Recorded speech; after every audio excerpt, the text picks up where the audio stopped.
تفتكر في حاجة أخطر من إنك تصحى في يوم تلاقي أكتر من نص فلوس بلدك رايحة تسدد فوائد ديون؟ مش لمشاريع ولا تعليم ولا المستشفيات، لأ، رايحة تسدد أقساط وفوائد لقروض استلفناها من سنين ولسه بندفعها. يعني ببساطة إحنا بنشتغل علشان نغطي تكاليف أخطاء سابقة، وبنعيش النهاردة بأعباء قرارات اتخذت من سنين. في الفيديو ده هحكي لك القصة من البداية، ركز معايا في الفيديو ده وصدقني هتنبهر. بس الأول ما تنساش تعمل لايك، تشترك في القناة وتفعل الجرس علشان يوصلك كل جديد. انت مين؟ تقول على مصر احنا انتصرنا على مصر؟ تنتصر مين؟ اقسم بالله لو تشيل بس الحدود يدش عليك الجيش المصري هي ساعتين. فراعنة هذول. قسما بالله اللي حيقرب لها لأشيله من فوق وش الأرض. أرضي وأنا حر، ولا تلومن إلا أنفسكم. عيب تتعاملوا مع ناس كبار.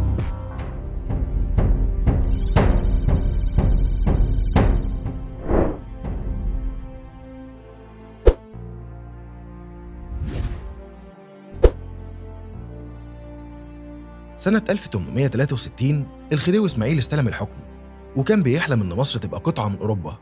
وعلشان يحقق ده بدأ ينفذ مشاريع ضخمة زي توسيع السكك الحديدية، تأسيس البنية التحتية الحديثة، بناء القصور، والأهم من كل ده حفر قناة السويس. لكن التمويل ما كانش موجود، فبدأ يستلف من فرنسا، من بريطانيا، من بنوك أجنبية. سنة 1876 مصر كانت مديونة ب91 مليون جنيه استرليني، وده وقتها كان رقم فوق طاقة الدولة تماماً. في محاولة للخروج من الأزمة مصر باعت 44% من أسهم قناة السويس لبريطانيا ب4 مليون جنيه. بعدها بسنتين، سنة 1882 الإنجليز دخلوا مصر عسكرياً بحجة حماية مصالحهم، والنتيجة احتلال استمر أكتر من 70 سنة. الديون هنا ما كانتش مجرد ورقة مالية، كانت باب الاحتلال والسيطرة. والغريب إن ده مش مجرد حدث قديم وعدى، ده كان بداية نمط اتكرر كتير. كل مرة البلد كانت بتدخل مشروع ضخم من غير دراسة كانت بتلجأ للاستدانة، ومع الوقت الدين بقى هو الحل السهل، بس في نفس الوقت هو الباب اللي دايماً بيجي من وراه خطر أكبر. وأرقام زي دي كانت مرعبة في وقتها، لأن الناتج المحلي الإجمالي لمصر وقتها ما كانش يتعدى 15 مليون جنيه استرليني. يعني الدين كان أكبر من 6 أضعاف الناتج.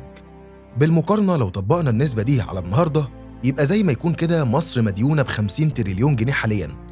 وده يورينا قد إيه خطورة إنك تستلف من غير ما يكون عندك خطة سداد. وفي وسط ده كله كان في تأثير مباشر على المصريين. الضرايب زادت، الرقابة الأجنبية على المالية حصلت، والاستقلال اختفى. يعني ببساطة كل ما كنا بنحاول ننهض كنا بنقع في نفس الفخ، الطموح من غير تمويل حقيقي. فالدين بيبقى هو الحل، وبعد شوية يتحول لكارثة. ونفس السيناريو ده هنشوفه تاني وتاني، بس في أشكال مختلفة وعلى مراحل أكبر. خلينا نكمل الحكاية ونشوف مصر اتنقلت من دين محلي بسيط لدين خارجي ضخم بيهدد ميزانية الدولة بالكامل. انهيار قيمة الجنيه المصري. أول ما نتكلم عن الديون لازم نحط تحت عينينا حاجة تانية مهمة جدا، قيمة الجنيه. لأنك ممكن تستلف 100 مليون دولار بس تسددهم بالجنيه اللي بيضعف يوم بعد يوم، وساعتها الفاتورة بتكبر من غير ما تحس. في الستينات الدولار الواحد كان ب40 قرش، يعني الجنيه كان أقوى من الدولار.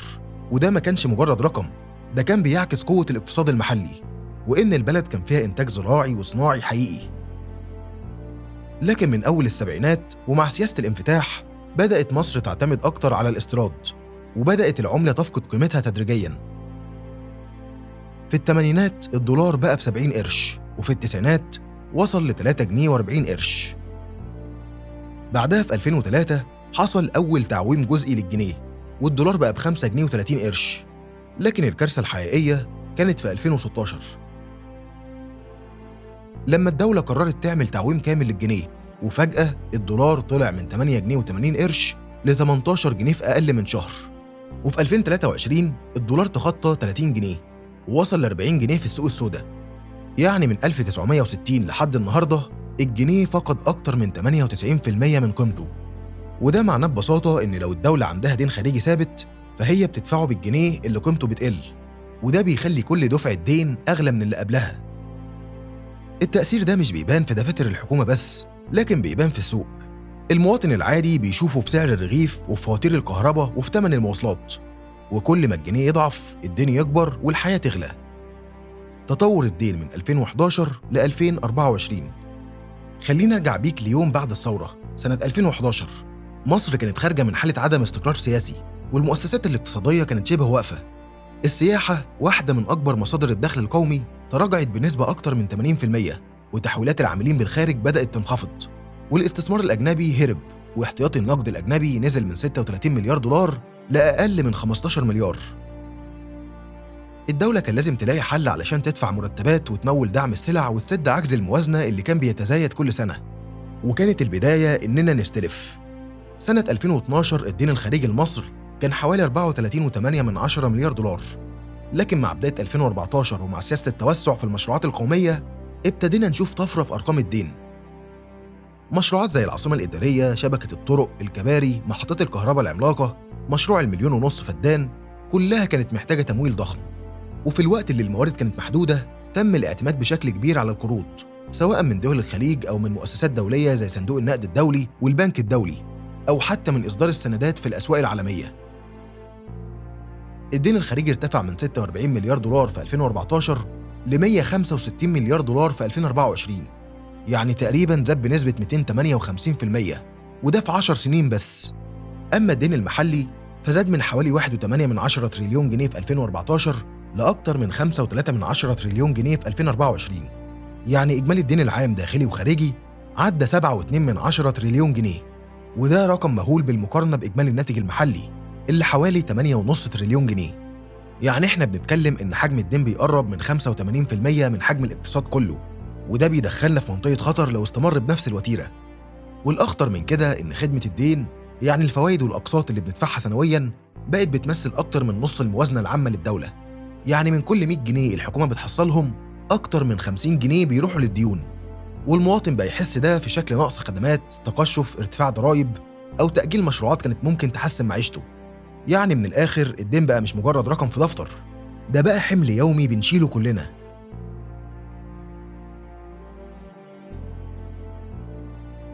هل القروض استخدمت صح؟ في قاعدة اقتصادية بسيطة بتقول الاستدانة مش دايما حاجة وحشة، طالما بتعرف تستخدم القروض في مشروع يرجع لك عائد ويغطي أصل الدين وفوائده. يعني مثلا لو استلفت علشان تبني مصنع، المصنع هيشتغل ويبيع، والدخل اللي هيجي منه يسدد الدين ويكسب كمان. لكن في حالتنا الصورة مش وردية قوي.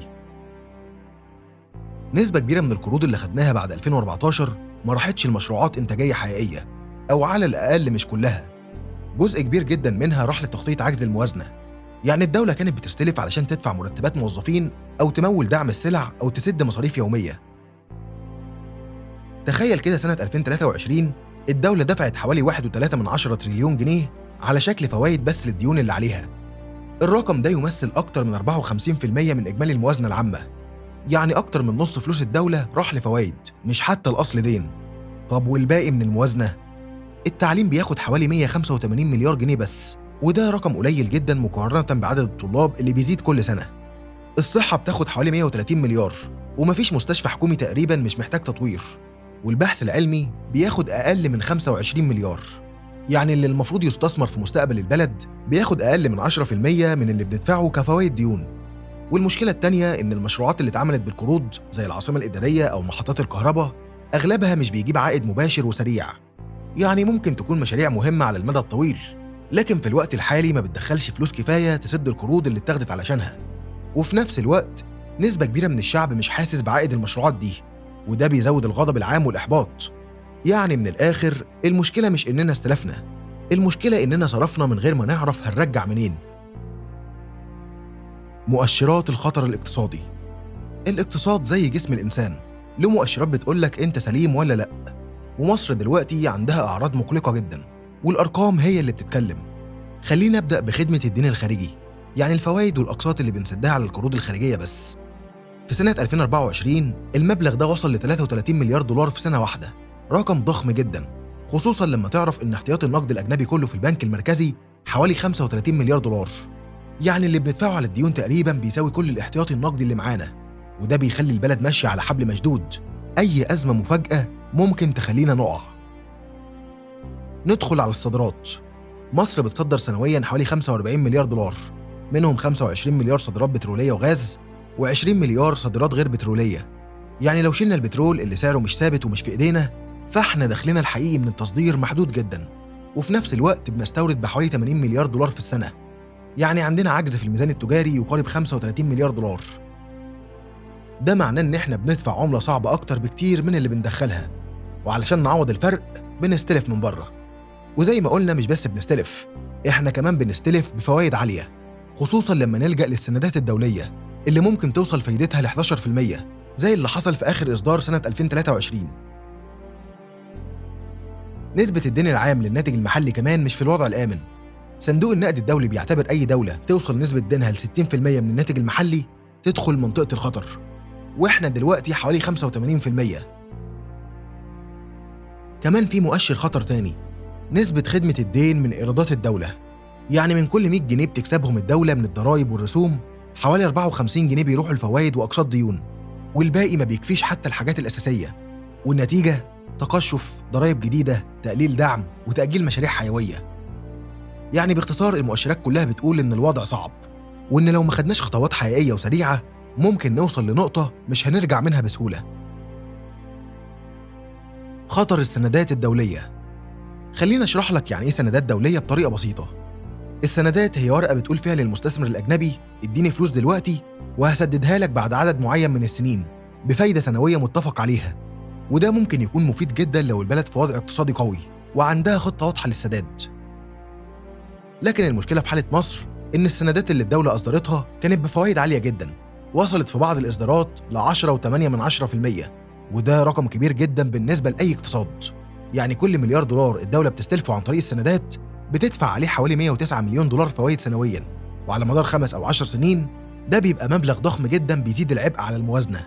وده غير إن السندات دي بتكون غالبا قصيرة الأجل، يعني لازم تسدد خلال 3 سنين ل 7 سنين، وده بيخلي الضغط أكبر لأنك مطالب ترجع المبلغ الأصلي ومعاه الفوائد في وقت قصير.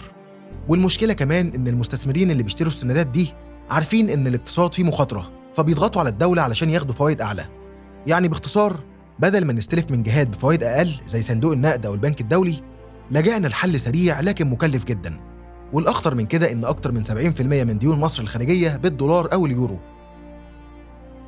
وده معناه إن أي تغيير في سعر الصرف ضد الجنيه بيزود حجم الدين تلقائيا. يعني كل ما الجنيه يضعف الدين يكبر حتى لو ما استلفناش حاجة جديدة، والنتيجة حلقة مفرغة من الاستدانة وسداد غالي وسوق عملة بيخاف من بكرة، والمواطن هو اللي بيدفع الثمن في الآخر، سواء في شكل غلاء الأسعار أو ضرائب جديدة أو ضعف في الخدمات. يعني السندات الدولية بقت زي مسكن مؤقت بيخلي الألم يهدى شوية، لكن أصل المشكلة لسه شغال. في وسط كل الأرقام المخيفة دي بيجي السؤال المنطقي، هل لسه في أمل؟ هل ممكن نخرج من الدوامة دي؟ الحقيقة في أمل، لكن الطريق مش سهل، ومش هينفع نكمل بنفس الطريقة اللي وصلتنا للمكان ده. أول بارقة أمل ظهرت سنة 2024 لما مصر قدرت تقلل الدين الخارجي لأول مرة من سنين من 168 مليار دولار ل 152.9 مليار دولار، وكمان سددت خلال سنة واحدة بس حوالي 38.7 مليار دولار. ده إنجاز فعلي وبيعكس إن في جهد بيبذل.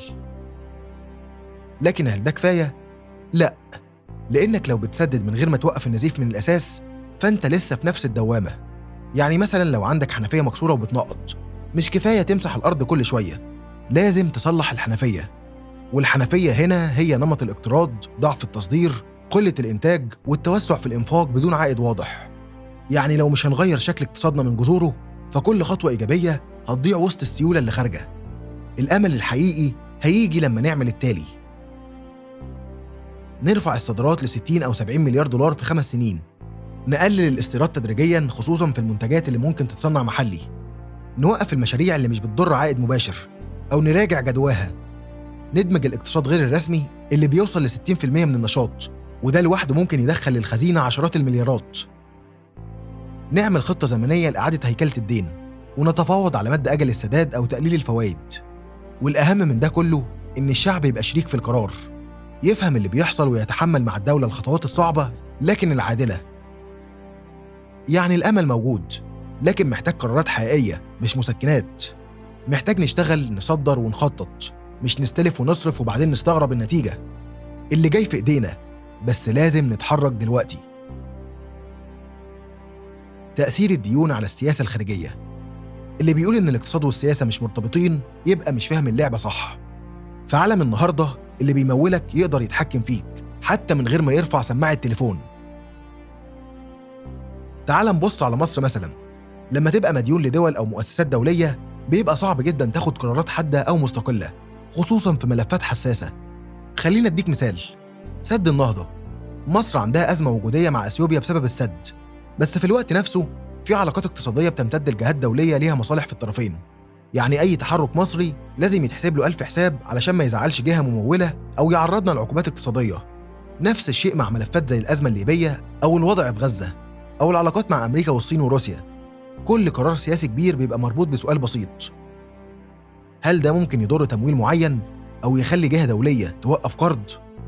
في وقت من الأوقات مصر كانت بتلعب دور الوسيط والمحور في المنطقة بصوت عالي وقرار مستقل، لكن مع تضخم الديون صوتك السياسي بيتأثر، لأن أي هزة ممكن تكلفك مليارات. يعني ببساطة الاستقلال السياسي الحقيقي بيبدأ من الاستقلال المالي، ولو عايز قرارك يفضل في إيديك لازم تكون قادر تمول نفسك من شغلك مش من قروض غيرك.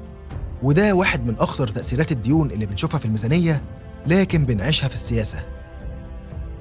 انت مين؟ تقول على مصر احنا انتصرنا على مصر، تنتصر مين؟ اقسم بالله لو تشيل بس الحدود يدش عليك الجيش المصري هي ساعتين. فراعنة هذول. قسما بالله اللي هيقرب لها لأشيله من فوق وش الأرض. ارضي وانا حر، ولا تلومن الا انفسكم. عيب تتعاملوا مع ناس كبار.